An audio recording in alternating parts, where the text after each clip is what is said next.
ओम नमः शिवाय। हर हर महादेव। आप सभी का दिन शुभ और मंगलमय हो। इससे पहले के अध्याय सुनने के लिए आप सभी का बहुत बहुत धन्यवाद। पुण्य प्रदायिनी सुखदायिनी है, सभी संकटों को हरने वाली है, इसलिए इसे पूरे अंत तक अवश्य श्रवण करिएगा। कुंडलपुर नामक एक नगर था। उसमें नंदा नामक एक ब्राह्मण रहता था। भगवान की कृपा से उसके पास सब कुछ था, फिर भी वह दुखी था। इसका कारण यह था कि ब्राह्मण की स्त्री सुनंदा के कोई संतान नहीं थी। सुनंदा पतिव्रता थी, भक्ति पूर्वक श्री हनुमान जी की आराधना करती थी। मंगलवार के दिन व्रत करके अंत में भोजन बनाकर हनुमान जी का भोग लगाने के बाद स्वयं भोजन किया करती थी। एक बार मंगलवार के दिन ब्राह्मणी गृह कार्य की अधिकता के कारण हनुमान जी को भोग न लगा सकी, तो इस पर उसे बहुत ही दुख हुआ। उसने कुछ भी नहीं खाया और अपने मन में प्रण कर लिया कि अब तो अगले मंगलवार को ही हनुमान जी का भोग लगाकर अन्न जल ग्रहण करूंगी।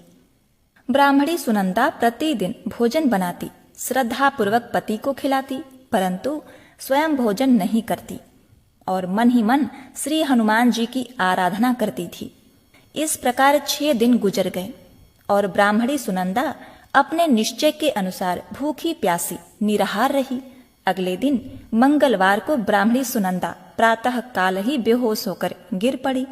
ब्राह्मणी सुनंदा की इस असीम भक्ति के प्रभाव से ही हनुमान जी बहुत ही प्रसन्न हुए और प्रकट होकर बोले, सुनंदा, मैं तेरी भक्ति से बहुत प्रसन्न हूँ।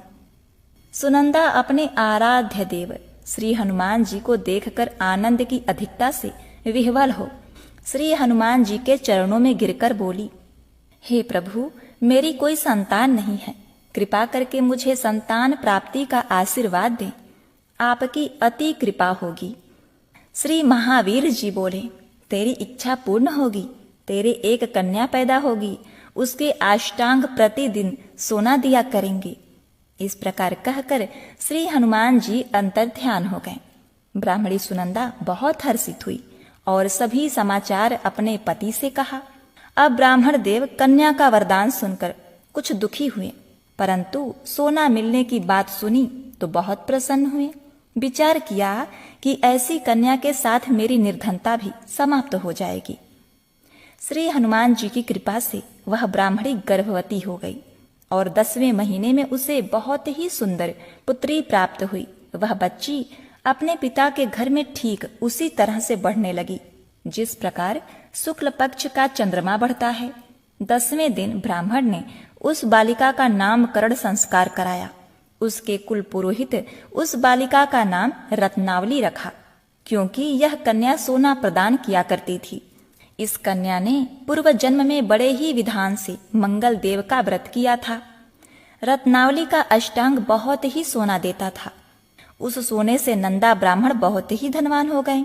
अब ब्राह्मणी बहुत ही अभिमान करने लगी थी। समय बीतता रहा। अब रत्नावली 10 वर्ष की हो चुकी थी। एक दिन जब नंदा ब्राह्मण प्रसन्न चित्त था, तब सुनंदा ने अपने पति से कहा, मेरी पुत्री रत्नावली विवाह के योग्य हो गई है, अतः आप कोई सुंदर तथा योग्य वर देखकर इसका विवाह कर दें। यह सुनकर ब्राह्मण बोला, अभी तो रत्नावली बहुत छोटी है। तब ब्राह्मणी बोली, शास्त्रों की आज्ञा है कि कन्या 8वें वर्ष में गौरी, 9वें वर्ष में रोहिणी, 10वें वर्ष में कन्या, इसके पश्चात रजस्वला हो जाती है। गौरी के दान से पाताल लोक की प्राप्ति होती है, रोहिणी के दान से वैकुंठ लोक की प्राप्ति होती है, कन्या के दान से इंद्रलोक में सुखों की प्राप्ति होती है। अगर हे पतिदेव रजस्वला का दान किया जाता है तो घोर नरक की प्राप्ति होती है। इस पर ब्राह्मण बोला, अभी तो रत्नावली मात्र 10 वर्ष की है और मैंने तो 16 वर्ष की कन्याओं के विवाह कराए हैं, अभी जल्दी क्या है। तब ब्राह्मणी सुनंदा बोली, आपको तो लोभ अधिक हो गया लगता है। शास्त्रों में कहा गया है कि माता पिता और बड़ा भाई रजस्वला कन्या को देखते हैं तो वह अवश्य ही नरकगामी होते हैं। तब ब्राह्मण बोला, अच्छी बात है, कल मैं अवश्य ही योग्य वर की तलाश में अपना दूत भेजूंगा। अब दूसरे दिन ब्राह्मण ने अपने दूत को बुलाया और आज्ञा दी कि जैसी सुंदर मेरी कन्या है वैसा ही सुंदर वर उसके लिए तलाश करो। दूत अपने स्वामी की आज्ञा पाकर निकल पड़ा। पंपई नगर में उसने एक सुंदर लड़के को देखा। वह लड़का एक ब्राह्मण परिवार का बहुत गुणवान पुत्र था। उसका नाम सोमेश्वर था। दूत ने इस सुंदर व गुणवान ब्राह्मण पुत्र के बारे में अपने स्वामी को पूर्ण विवरण दिया। ब्राह्मण नंदा को भी सोमेश्वर अच्छा लगा और फिर शुभ मुहूर्त में विधि पूर्वक कन्यादान करके ब्राह्मण ब्राह्मणी संतुष्ट हो गए। परंतु ब्राह्मण के मन तो लोभ समाया हुआ था। उसने कन्यादान तो कर दिया था, पर वह बहुत ही खिन्न था। उसने विचार किया कि रत्नावली तो अब चली जाएगी और मुझे इससे जो सोना मिलता था वह अब मिलेगा नहीं। मेरे पास जो धन था कुछ तो इसके विवाह में खर्च हो गया और जो शेष बचा है वह भी कुछ दिनों पश्चात समाप्त हो जाएगा। मैंने तो इसका विवाह करके बहुत बड़ी भूल कर दी। अब कोई ऐसा उपाय हो कि रत्नावली मेरे घर में बनी रहे, अपने ससुराल न जाए। लोभी रूपी राक्षस ब्राह्मण के मस्तिष्क पर छाता जा रहा था। रात भर अपनी सैया पर बेचैनी से करवटें बदलते बदलते उसने एक बहुत ही क्रूर निर्णय ले लिया। उसने विचार किया कि जब रत्नावली को लेकर उसका पति सोमेश्वर अपने घर के लिए जाएगा तो वह मार्ग में छिपकर सोमेश्वर का वध कर देगा और अपनी लड़की को अपने घर ले आवेगा, जिससे नियमित रूप से उसे सोना भी मिलता रहेगा और समाज का कोई मनुष्य उसे दोष भी नहीं दे सकेगा। अब प्रातः काल हुआ। नंदा और सुनंदा ने अपने जमाई तथा लड़की को बहुत सारा धन देकर विदा कर दिया। सोमेश्वर अपनी पत्नी रत्नावली को लेकर ससुराल अपने घर की तरफ चल दिया। ब्राह्मण नंदा महालोभ के वशीभूत हो अपने मति खो चुका था। पाप पुण्य का उसे विचार न रहा था। अपने भयानक व क्रूर निर्णय को कार्य रूप देने के लिए उसने अपने दूत को मार्ग में अपने जमाई का वध करने के लिए भेज दिया, ताकि रत्नावली से प्राप्त होने वाला सोना उसे हमेशा मिलता रहे और वो कभी निर्धन न हो।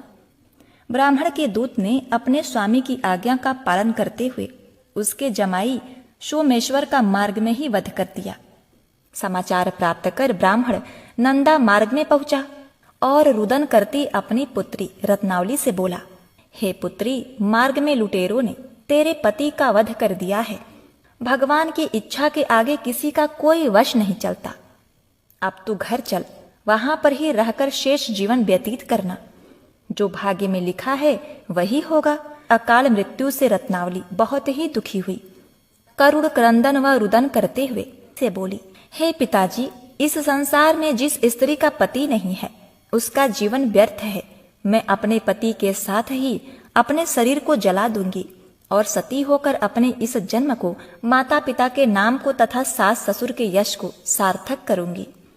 ब्राह्मण नंदा अपनी पुत्री रत्नावली के वचनों को सुनकर बहुत दुखी हुआ। विचार करने लगा, मैंने व्यर्थ ही जमाई वध का पाप अपने सर लिया। रत्नावली तो उसके पीछे अपने प्राण तक देने को तैयार है। मेरा तो दोनों तरफ से मरण हो गया। धन तो अब मिलेगा नहीं। जमाई वध के पाप के फल स्वरूप यम यातना भी भुगतनी पड़ेगी। यह सोचकर वह बहुत ही खिन्न हुआ। सोमेश्वर की चिता बन गई। रत्नावली सती होने की इच्छा से अपने पति का सिर अपनी गोद में रखकर चिता में बैठ गई। जैसे ही सोमेश्वर की चिता को अग्नि लगाई गई, वैसे ही प्रसन्न हो मंगल देव वहां प्रकट हुए और बोले, हे रत्नावली, मैं तेरी पति भक्ति से बहुत प्रसन्न हूँ, तू वर मांग। रत्नावली ने अपने पति का जीवन दान मांगा। तब मंगल देव बोले, रत्नावली, तेरा पति अजर अमर है, यह महाविद्वान भी होगा और इसके अतिरिक्त तेरी जो इच्छा हो वर मांग। तब रत्नावली बोली, हे ग्रहों के स्वामी, यदि आप मुझ पर प्रसन्न हैं तो मुझे यह वरदान दीजिए कि जो भी मनुष्य मंगलवार के दिन प्रातः काल लाल पुष्प लाल चंदन से पूजा करके आपका स्मरण करे, उसको रोग व्याधि न हो, स्वजनों का कभी वियोग न हो, सर्प अग्नि तथा शत्रुओं का भय न रहे। जो स्त्री मंगलवार का व्रत करे वह कभी विधवा न हो। मंगल देव तथास्तु कहकर अंतर ध्यान हो गए। सोमेश्वर मंगल देव की कृपा से जीवित हो उठा।